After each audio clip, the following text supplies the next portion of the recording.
It was one of those mornings where the rain never stopped, and life felt heavier than the clouds above.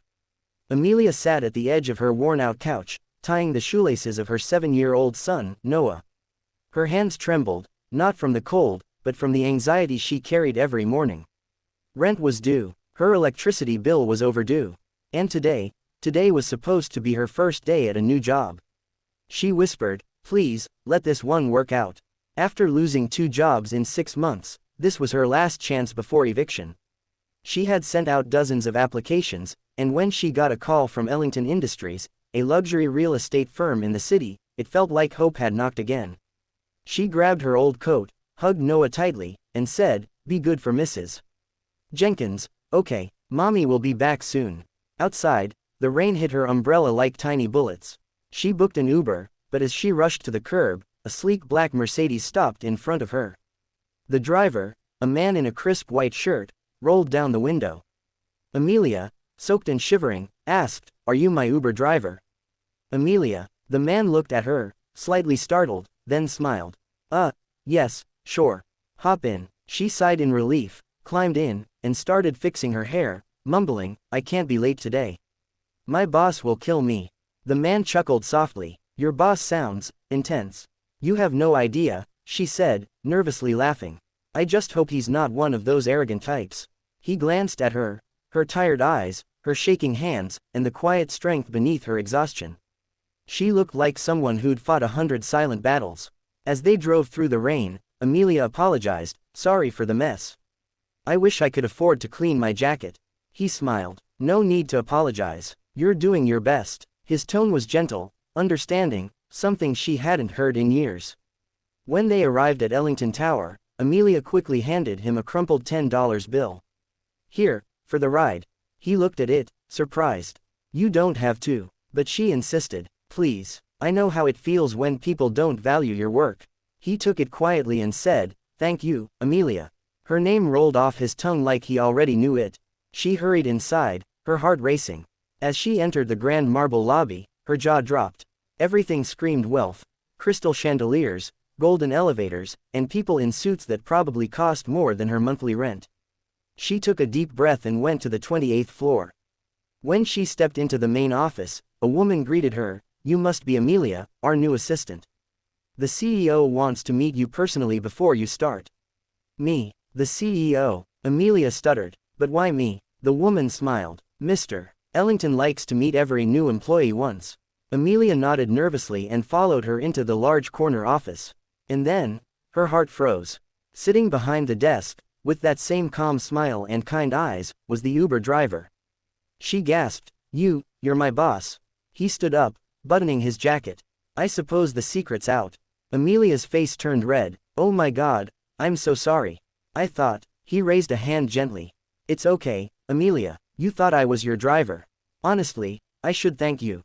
"Thank me?" she asked, confused. He walked closer, his voice soft. "In this building, people treat me like a title. You treated me like a person."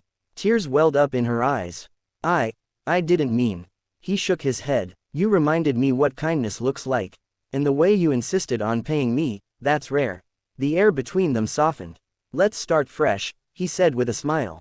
"I'm Nathan Ellington. Welcome to the team." From that day forward, Nathan quietly observed Amelia's dedication. She worked late, skipped lunch to finish reports, and smiled even when exhausted. She reminded him of someone, his late mother, who had raised him alone after his father left. Weeks passed, and one evening, he found Amelia crying quietly in the break room. "Amelia?" he asked softly. She quickly wiped her tears. "I'm sorry, sir. I didn't mean to." "What happened?" She hesitated, then confessed, "They're cutting off my power tonight.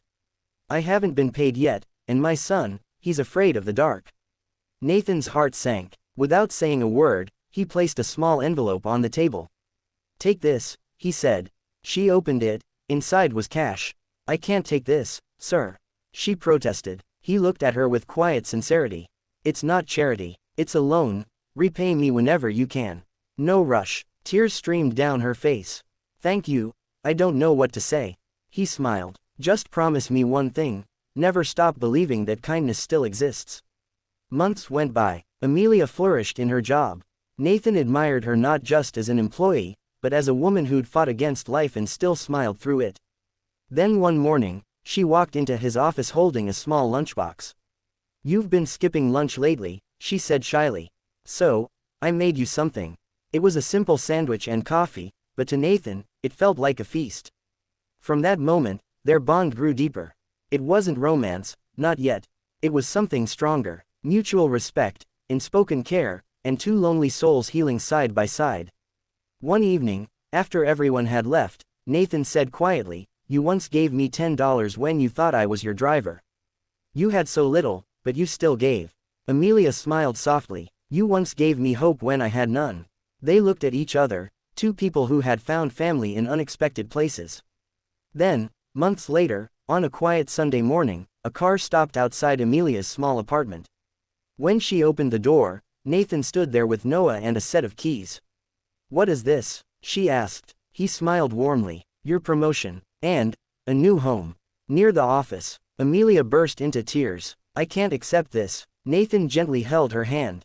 "You already did, the day you showed me what kindness looks like." The little boy hugged Nathan's leg and whispered, "Are you my mommy's boss?" Nathan knelt down, smiling. "No, kiddo, I'm your mom's friend, and maybe something more." As the three of them stood in the morning sunlight, it felt like life had come full circle. A mistaken ride turned into destiny, and a small act of kindness changed two lives forever.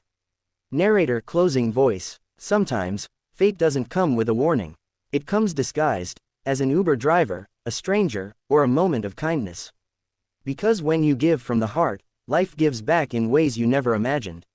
If this story touched your heart, don't forget to subscribe for more stories of love, hope, and second chances.